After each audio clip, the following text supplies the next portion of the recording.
Welcome back to BCN news. ఏపీలో కూటమి అధికారంలోకి వచ్చాక రాష్ట్రంలో మహిళలకు రక్షణ లేకుండా పోయిందని ఎమ్మెల్సీ వరదు కళ్యాణి ఆరోపించారు. ఈ మేరకు ఆమె విశాఖలో మీడియాతో మాట్లాడుతూ ముచ్చుమర్రి ఘటనలో బాలిక మృతదేహాన్ని ఇప్పటి వరకు కనిపెట్టకపోవడం దుర్మార్గమని ఆగ్రహం వ్యక్తం చేశారు. రాష్ట్రంలో ఆడపిల్లల తల్లిదండ్రులు ఆందోళన వ్యక్తం చేస్తున్నారని, మహిళలకు రక్షణ కల్పించడంలో కూటమి ప్రభుత్వం వైఫల్యమైందని, ప్రభుత్వ పెద్దలైన చంద్రబాబు, పవన్ కళ్యాణ్ బాధిత కుటుంబాన్ని ఇప్పటి వరకు ఎందుకు పరామర్శించలేదని అన్నారు. అలాగే హోంమంత్రి అనితకు సన్మానాలపై ఉన్న శ్రద్ధ బాధిత కుటుంబాలను పరామర్శించడంలో లేదని అన్నారు. ఇప్పటికైనా కూటమి ప్రభుత్వం బాధితులకు భరోసా కల్పించాలని ఆమె డిమాండ్ చేశారు. కూటమి ప్రభుత్వం అధికారంలోకి వచ్చి 40 రోజులైంది. రాష్ట్రంలో శాంతి భద్రతలు ఏ విధంగా ఉన్నాయో మనందరం చూస్తూ ఉన్నాం. అత్యంత దారుణంగా మహిళలకి రక్షణ లేని పరిస్థితి మనకు కనిపిస్తూ ఉంది. రోజుకొక సంఘటన. గత 2-3 రోజులుగా అయితే రోజుకి 2-3 దారుణమైన సంఘటనలు మనం చూస్తూ ఉన్నాం. నిజంగా రాష్ట్రంలో ఉన్న ఆడపిల్లల తల్లిదండ్రులు భయపడిపోయే పరిస్థితి, తమ బిడ్డల్ని బయటికి పంపాలంటే భయపడిపోయే పరిస్థితి. ఇంతగా లా అండ్ ఆర్డర్ దెబ్బతినడానికి కారణం అర్థం కావట్లేదు. ఎంత దారుణంగా ప్రభుత్వం ఆడపిల్లలకి రక్షణ ఇవ్వడంలో వైఫల్యం చెందింది మనం అర్థం చేసుకోవచ్చు. అసలు నంద్యాల జిల్లాలో ముచ్చిమర్రిలో అయితే ఇన్ని రోజులు, ఇంచుమించు 12 రోజులైనా కూడా ఆ ఆడబిడ్డ మృతదేహాన్ని కనిపెట్టలేకపోయారు అంటే ప్రభుత్వం తాలూకా చేతకానితనం మనకు క్లియర్గా అర్థమవుతూ ఉంది.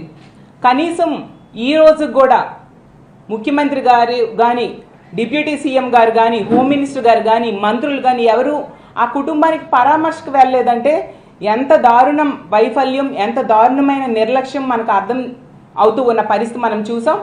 అలాగే తీసుకుంటే ఈ కూటమి ప్రభుత్వం అధికారంలోకి వచ్చిన దగ్గర నుంచి కూడా బుల్డోజర్ సంస్కృతి, బుల్డోజర్లతో వైఎస్ఆర్ కాంగ్రెస్ పార్టీ ఆఫీసుల్ని, అలాగే వైఎస్ఆర్ కాంగ్రెస్ పార్టీ నాయకుల తాలూకా బిల్డింగ్స్ని కొట్టడం మీద దృష్టి పెడుతూ ఉన్నారు కదా. మరి ఆడపిల్లల్ని ఎంత దారుణంగా హత్యలు, అత్యాచారాలు చేస్తున్న వాళ్ళ మీద ఈ బుల్డోజర్స్ని ఎందుకు ఉపయోగించడం లేదు అని నేను అడుగుతూ ఉన్నాను. గత కొద్ది రోజులుగా ఇన్ని సంఘటనలు జరుగుతూ ఉన్నా ఎవరు కూడా స్పందించట్లేదు, ఒక రివ్యూలు పెట్టట్లేదు. నిన్ననే క్యాబినెట్ మీటింగ్ అయింది. క్యాబినెట్ మీటింగ్లో దీని మీద ఎందుకు చర్చించలేదు, ఏం చర్యలు తీసుకుంటామో అని ఏ విషయం కూడా మాట్లాడిన పరిస్థితి. అంటే ఆడపిల్లల తాలూకా రక్షణ అనేది అంత ప్రాధాన్యత లేని అంశమా మీ కూటమి ప్రభుత్వానికి అని నేను అడుగుతూ ఉన్నాను. అసలు ఆడపిల్లలు అనే వాళ్ళు ఉన్న ప్రతి ఇంట్లో కూడా ఈరోజు వణికిపోతూ ఉన్న పరిస్థితిని మీరు కల్పించారు. అసలు తీసుకుంటే చంద్రబాబు నాయుడు గారైనా, పవన్ కళ్యాణ్ గారైనా, లోకేష్ గారైనా అంబానీ లాంటి వాళ్ళ ఇళ్లలో పెళ్లిళ్ళకి వెళ్ళారు, తప్పులేదు. అదే విధంగా మన రాష్ట్రంలో ఇన్ని సంఘటనలు జరుగుతున్నాయి కదా, వాళ్ళ కుటుంబాలకి పరామర్శకు వెళ్ళాలనేసి మీకు గుర్తుకు రాలేదా అని నేను అడుగుతూ ఉన్నాను. హోమ్ మినిస్టర్ గారు అయితే ఈ కూటమి ప్రభుత్వం అధికారంలోకి వచ్చిన వెంటనే ఆవిడ చెప్పారు, మా కూటమి ప్రభుత్వం అధికారంలోకి వచ్చింది, ఈ రాష్ట్రంలో ఉన్న ఆడపిల్లలందరూ కూడా ప్రశాంతంగా నిద్రపోవచ్చు అని చెప్పి. ఎక్కడ నిద్రపోతూ ఉన్నారు? హోమ్ మినిస్టర్ గారి సొంత నియోజకవర్గంలోనే మనం చూసాం, 2 ఆడోళ్ళకి బట్టలు చించి తెలుగుదేశం పార్టీ నాయకులు, కార్యకర్తలే కొట్టారు. అదే జిల్లా, అనకాపల్లి జిల్లా పక్క నియోజకవర్గం రాంబెల్లి మండలంలో దర్శిని అనే అమ్మాయికి గొంతు కోసి చంపేశాడు. ఆ చంపిన సురేష్ అనే వ్యక్తి పోక్సో కేసు కింద అరెస్ట్ అయ్యి విడుదలైతే ఈ దర్శిని కుటుంబ సభ్యులు 3 సార్లు దర్శిని తాలూకా తండ్రి వెళ్ళి పోలీస్ స్టేషన్లో కంప్లైంట్ ఇచ్చాడు. ఇతను మళ్ళీ బయటకు వచ్చాడు, మా అమ్మాయిని మళ్ళీ వేధిస్తున్నాడు అంటే కనీసం అక్కడ పోలీస్ సిబ్బంది కానీ, ఎస్ఐ కానీ స్పందించిన పరిస్థితి. దాన్ని అలుసుగా తీసుకొని ఆ దుర్మార్గుడు ఇంటికి వచ్చి మరీ గొంతు కోసి చంపేశాడంటే మనం అర్థం చేసుకోవచ్చు ఎంత ఘోరంగా ఇక్కడ ప్రభుత్వం కానీ, పోలీస్ వ్యవస్థ కానీ ఉంది అనేసి. హోమ్ మినిస్టర్ గారు అయితే పక్కనే ఉన్న అనకాపల్లిలో సన్మానాలకి అటెండ్ అయ్యారు. కానీ ఇదే దర్శిని తాలూకా డెడ్ బాడీకి పోస్ట్ మార్టం పక్కనే జరుగుతున్న కుటుంబానికి పరామర్శకు వెళ్ళలేదు. అంటే ఎంత నిర్లక్ష్యంగా వీళ్ళందరూ వ్యవహరిస్తూ ఉన్నారో మనం అర్థం చేసుకోవచ్చు. తొలి ఏకాదశిని పురస్కరించుకుని ఏలూరు జిల్లా గుండుగోలు గ్రామంలోని సీతారామస్వామి ఆలయంలో లోక కళ్యాణార్థం విశేష చతుర్మాస దీక్షలను చేపట్టారు. చతుర్మాస వేడుకల్లో భాగంగా తొలుత స్వామికి అష్టకలశ స్నపన తిరుమంజనం, తులసీదేవి పూజ, ఏకాదశి సహస్రనామ, తులసీ దళార్చనను నిర్వహించారు. ఆలయ చైర్మన్ కొండా గంగరాజ్ కుమార్, ఆలయ అర్చకులు, సుధీరాచార్యులు, పానింగిపల్లి మోహనకృష్ణాచార్యులు ఆధ్వర్యంలో సాంప్రదాయబద్దంగా పూజలు నిర్వహించారు. ఈ సందర్భంగా ఆలయ అర్చకులు సుధీరాచార్యులు మాట్లాడుతూ గుండుగోల్ను సీతారామస్వామి ఆలయంలో వచ్చే శ్రావణ మాసంలో పవిత్రోత్సవాలను శాస్త్రోక్తంగా నిర్వహించనున్నట్లు తెలియజేశారు.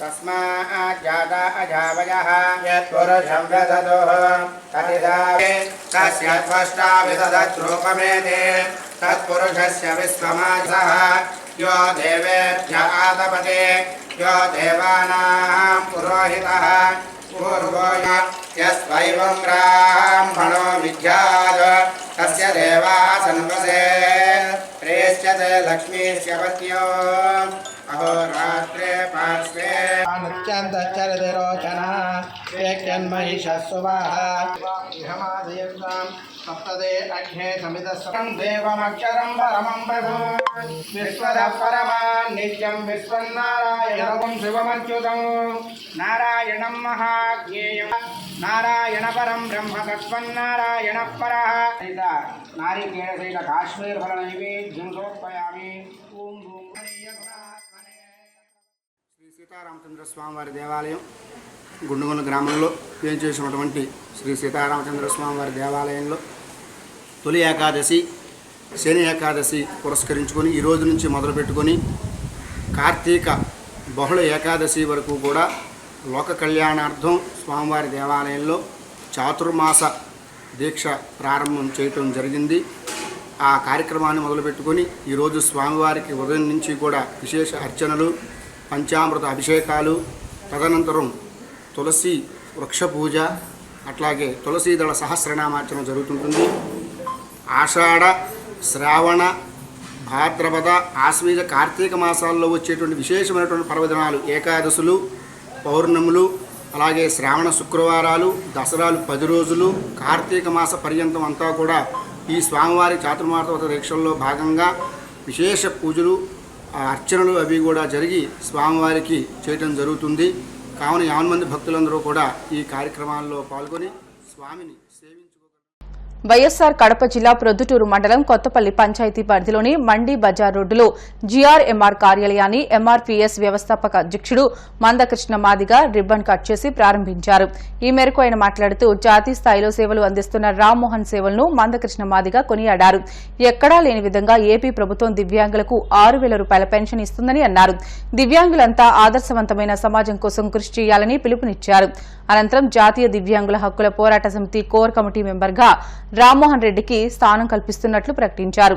కార్యక్రమంలో ఎంఆర్పీఎస్ నాయకులు యాడికి రమేష్ మాదిగ, ఆర్ బాలయ్య, చింతకుంట ఓబయ్య, మండల అధ్యక్షుడు నాగరాజు తదితరులు పాల్గొన్నారు.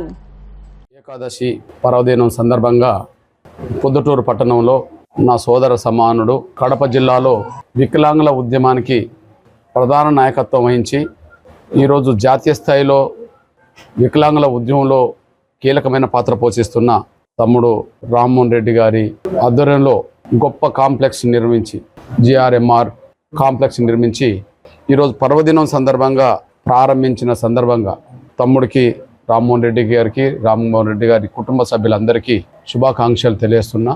ఇది దినదినం మరింత అభివృద్ధి చెంది తన కుటుంబంతో పాటు వికలాంగుల సమాజంతో పాటు సమాజంలో ఉండబడే పేద వర్గాలందరినీ హక్కున చేర్చుకునే ఒక గొప్ప కేంద్రంగా ఈ కాంప్లెక్స్ ద్వారా ఆయన చేస్తున్న ఇతరాతర సేవల ద్వారా సమాజానికి మరింత మేలు జరుగుతుందని తన ద్వారా నేను ఆశిస్తున్నాను. పిలిస్తే ఎమ్మెల్యేలు వస్తారు, మాజీ ఎమ్మెల్యేలు వస్తారు, మంత్రులు వస్తారు, ఎంపీలు కూడా వస్తారు. ఆయన ఒక అస్తిత్వం ఉద్యమం ద్వారా వచ్చింది. ఆ ఉద్యమానికే మొదటి ప్రయారిటీ ఇవ్వాలి, ఆ ఉద్యమంకే అన్ని రకాలుగా ప్రయారిటీ ఇవ్వాలని చెప్పి ఆ ఉద్యమాన్ని ముందుకు నడిపిస్తున్నాడు అనే ఒక అభిమానంతో, ఆ ఉద్యమానికి పాత్ర పోషిస్తున్నాడు అభిమానంతో ఆయన ఎవరిని పిలిచినా రావడానికి అవకాశం ఉన్నా వాళ్ళ అభిమానం నా మీద పెట్టుకొని నా ద్వారా దీన్ని ప్రారంభించారు. కడప నగర వాసులు జనసేన పార్టీ సభ్యత్వం స్వీకరించి పార్టీకి అండగా నిలబడుతూ రాష్ట్రంలో మెరుగైన పరిపాలన కొనసాగించేందుకు తోడ్పాటునివ్వాలని ఆ పార్టీ నాయకుడు తుంగా రమణయ్య పిలుపునిచ్చారు. కడపలోని విశ్వప్రగతి చిట్ ఫండ్ కార్యాలయంలో జరిగిన మీడియా సమావేశంలో మాట్లాడుతూ తమ పార్టీ అధినేత పవన్ కళ్యాణ్ పిలుపు మేరకు సభ్యత్వ నమోదు కార్యక్రమం చేపట్టినట్లు తెలిపారు. ఇందులో భాగంగా కడప నగరం శంకరాపురంలో ఉన్న ఆంజనేయ స్వామి గుడి దగ్గర రేపటి నుంచి సభ్యత్వ నమోదు కార్యక్రమాన్ని ప్రారంభిస్తున్నామని తెలిపారు. ఈ అవకాశాన్ని కడప నగరంలో ఉన్న ప్రతి ఒక్కరూ సద్వినియోగం చేసుకోవాలని తెలియజేశారు. ఈ కార్యక్రమంలో పలువురు జనసేన పార్టీ నాయకులు కార్యకర్తలు పాల్గొన్నారు.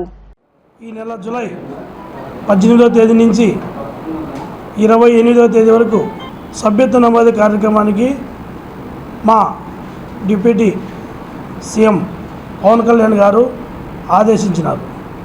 ఇందుకు కడప ప్రజలు అందరూ జనసేన సభ్యత్వ నమోదు చేసుకోవాల్సిందిగా మరీ కోరుచున్నాను.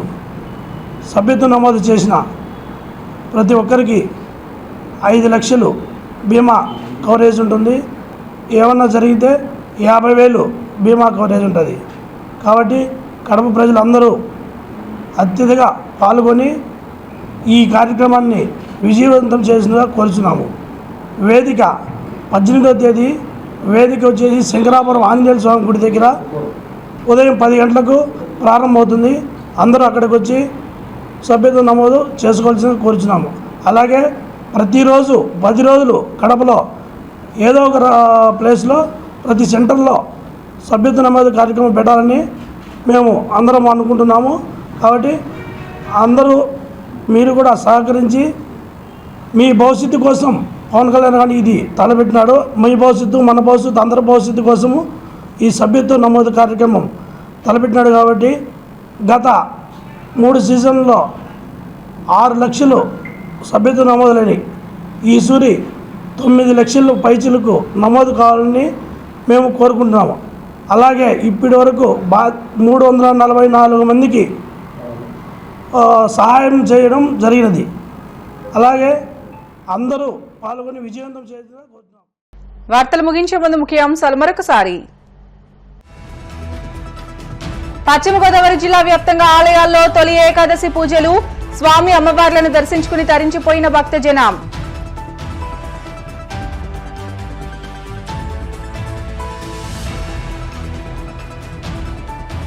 రాపాడు రోడ్డు నిర్మాణానికి మంత్రి నిమ్మల రామానాయుడు శంకుస్థాపన, రైతుల సంక్షేమానికి కృషి చేస్తున్నామంటూ స్పష్టం.